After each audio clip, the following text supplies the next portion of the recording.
Pois bem, o primeiro princípio que eu quero falar com vocês é sobre o princípio da unidade da Constituição. De acordo com esse princípio, a Constituição ela não pode ser interpretada de forma isolada. Ou seja, aquele dispositivo constitucional, aquela norma constitucional, quando ela está sendo interpretada, cabe ao intérprete considerar o todo, considerar toda a Constituição. Como diz o saudoso ministro Eros Graus, a Constituição ela não pode ser interpretada em tiras. Então vamos lá. O princípio da força normativa da Constituição significa dizer que é aquele princípio que vai nortear o intérprete de modo que ele tem que dar aquela máxima efetividade à interpretação da norma constitucional. Ele tem que verificar diante de um caso concreto em que se tem uma lei e necessita de uma interpretação, ele tem que sempre dar uma força maior à norma constitucional dentro do ordenamento jurídico brasileiro. O princípio da concordância prática ou da harmonização é aquele princípio em que o intérprete ele tem que, em casos de tensões constitucionais, ele tem que evitar o sacrifício total de um bem protegido constitucionalmente por outro bem na mesma situação. Então, por exemplo, se nós temos a liberdade de expressão de um lado e por outro lado a honra, não pode ali o intérprete, por exemplo, interpretar aquela situação e aplicar ali a norma constitucional de forma que sacrifique totalmente um bem em prol a outro bem que também é protegido pela Constituição. O princípio da máxima efetividade, ele está ligado aos efeitos.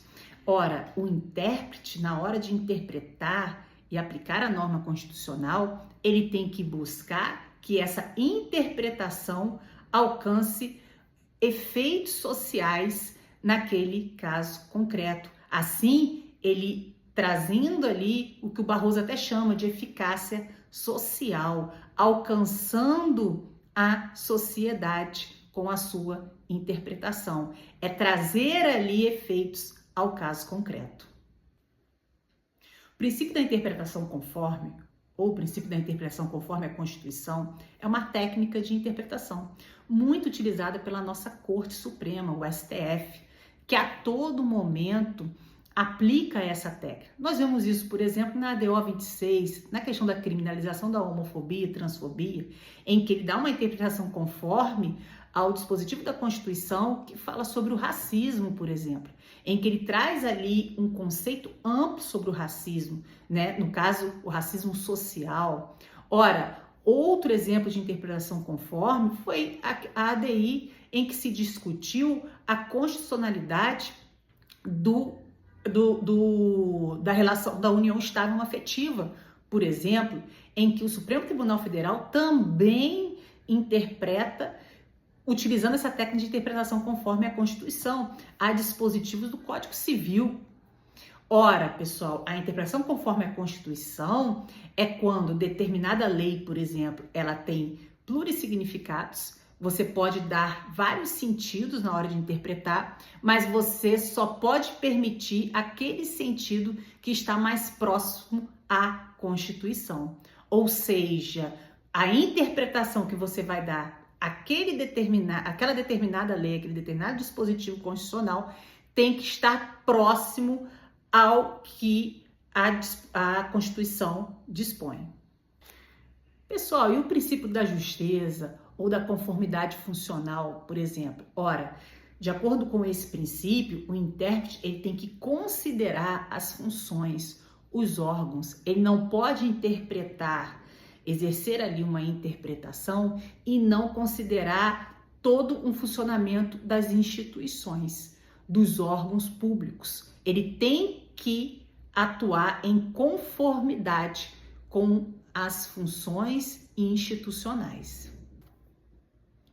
O princípio do efeito integrador é aquele princípio que o intérprete, quando estiver diante de conflitos de normas constitucionais, ele tem que considerar os valores da Constituição para aplicar a norma constitucional naquele caso concreto.